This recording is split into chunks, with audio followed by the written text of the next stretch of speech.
Nu, pīrāgus. Pīrāgus jau paēdāt? Vai pīrāgi cepās? Tie, kas dzer fermentus, pīrāgus nēd. Pīrāgus nēd. Jā, kā jums šodien paiet diena? Kādas jaukas lietas esat paveikuši sev, savai ģimenei, bet galvenokārt sev? Un kāda ir bezgalīga brīvības sajūta, ka tu atļauj beidzot būt sev pašam?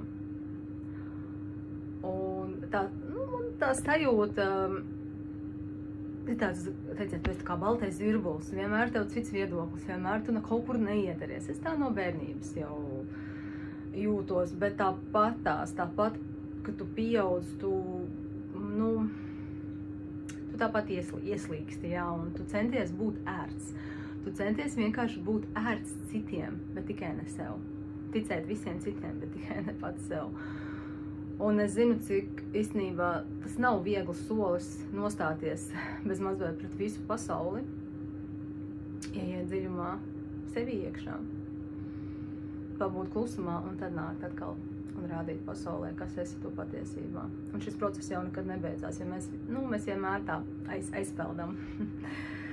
Aizpeldam, jā, tāpēc šajos Ziemassvētkos, kad ir apkārt šis drudzis, un man beidzot bija drosme pateikt stop.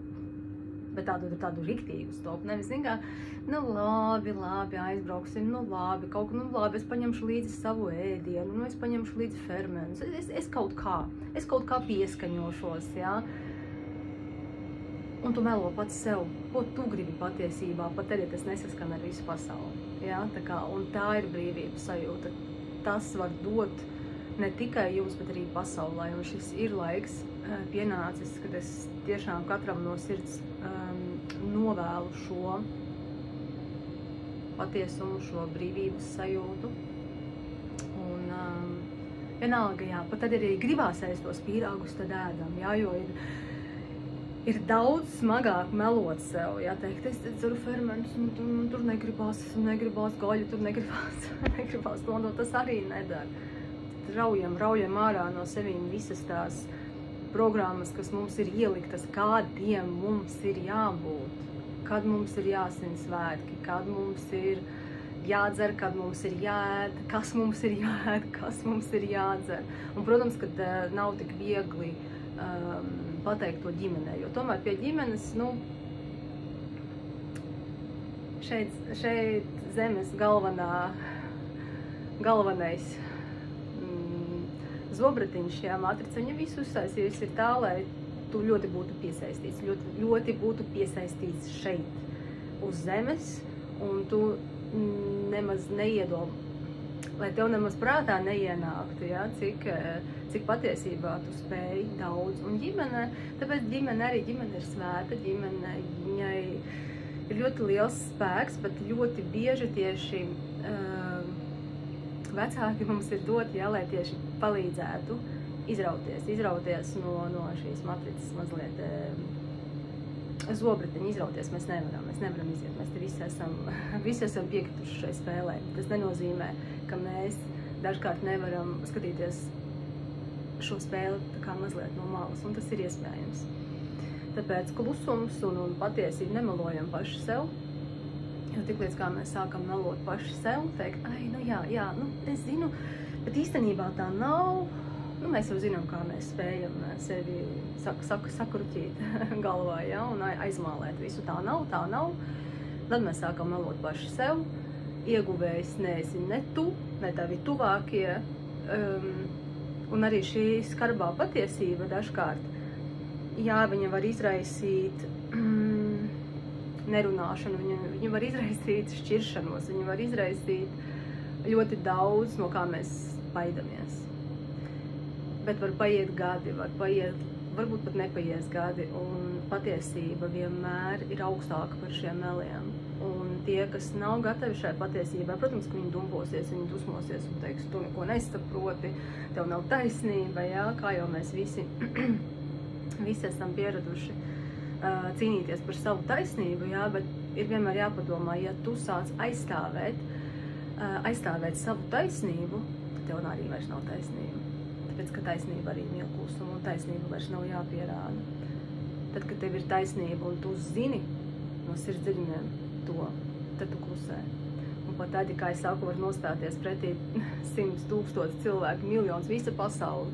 Tu savu taisnību zini, un tu vienkārši vari aizvērt acis, vai neaizvērt acis, un neko neteikt. Tik līdz kā tu strīdies, tad ir skaidrs.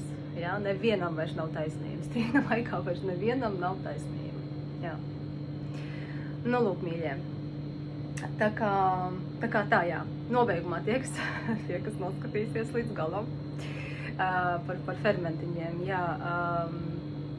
Tā kā es pēdējā laikā diezgan bieži man jautā cilvēki, ko labāk likt, ko labāk nelikt. Es it kā esmu ik pa laikam teikusi manu viedokli, ko lieku es, ko nelieku es, bet varbūt jums būtu interesanti, lai es uztaisu tādu video, ko es esmu jau 3 gadu laikā sapratusi, ar ko fermenti galīgi nedraudzējās kopā, un kas viņus var padarīt par brāgu, un kas viņus padara ļoti skābus. Jo tomēr šo procesu vērojot un ejot šo praksi, ir izveidojies šis saraksts. Jā.